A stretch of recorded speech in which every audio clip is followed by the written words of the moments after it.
लोग काशी धाम के लिए ग्रंथ कहते हैं कि काशी में जब मृत्यु होती है तो आत्मा हमारे शरीर को छोड़कर ऊपर की दिशा में यात्रा करती है।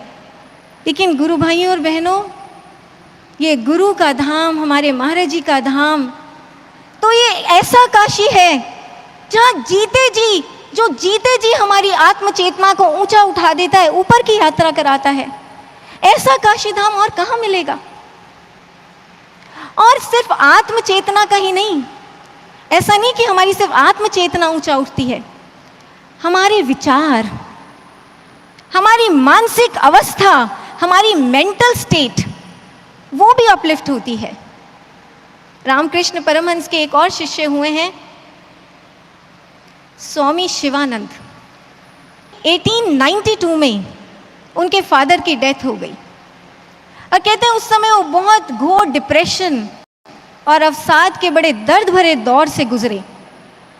तो उस समय किसी ने उन्हें सजेस्ट किया कि आप ऐसा करें, आप कोई तीर्थ यात्रा पर हो आए, एनवायरनमेंट बदलेगा तो आपको अच्छा लगेगा। तो अब देखिए ये शिष्य अपने लिए कौन से तीर्थ का चयन करता है। शिवानंद चारों धाम छोड़कर पहुंच गए कमरपुकुर। कमरपुकुर एक गांव है जहां उनके गुरु रामकृष्ण परमहंस का जन्म हुआ था। शिवानंद की कमरपुकुर की जो यात्रा है भाइयों बहनों, वो इतिहास में दर्ज है मंक्स पिकनिक के नाम से। मंक्स पिकनिक, एक साधु शिष्य की पिकनिक। मैं इस पिकनिक का एक भाव भरा बड़ा भावुक हिस्सा आपके सामने रखना चाहूंगी।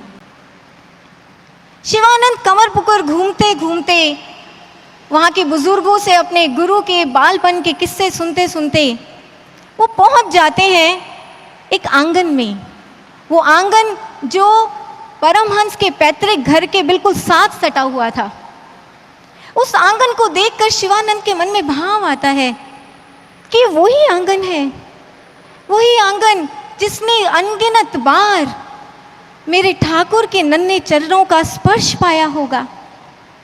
और ये भाव जैसे ही आता है भाइयों बहनों, देखिए एक शिष्य की मुरीदी क्या होती है, उसकी दीवानगी क्या होती है। वो आंगन जो था वो धूल मिट्टी और सूखे पत्तों से पूरी की पूरी उस पर परतें चढ़ी हुई थी, क्योंकि सालों से बरसों से बंद था।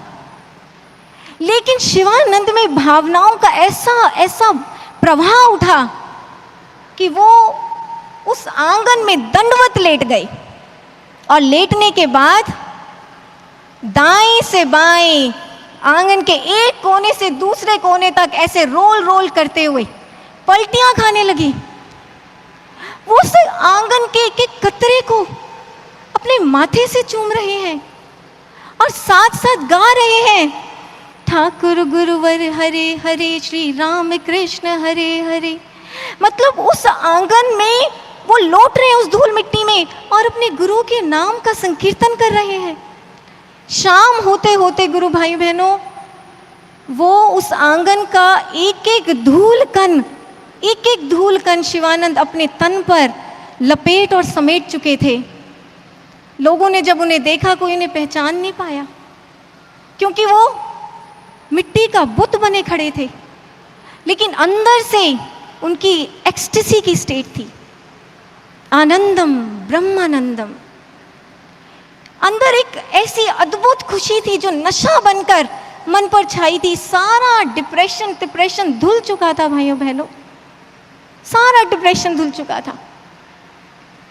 तो भाइयों बहनों, ये थी एक शिष्य की पिकनिक, एक शिष्य की पिकनिक अपने गुरु के तीर्थ धाम में। भाइयों बहनों, महाराज जी का भी ये जो धाम है, महाराज जी का गुरु दरबार, ये भी तीर्थों का तीर्थ है। यहाँ का एक एक धूल कण, यहाँ की हवाएं बड़ी सूक्ष्मता से हमारे मन पर काम करती हैं, मन पर। और ये बात मैं आज आपको अपने एक निजी अनुभव के आधार पर कह रही हूँ।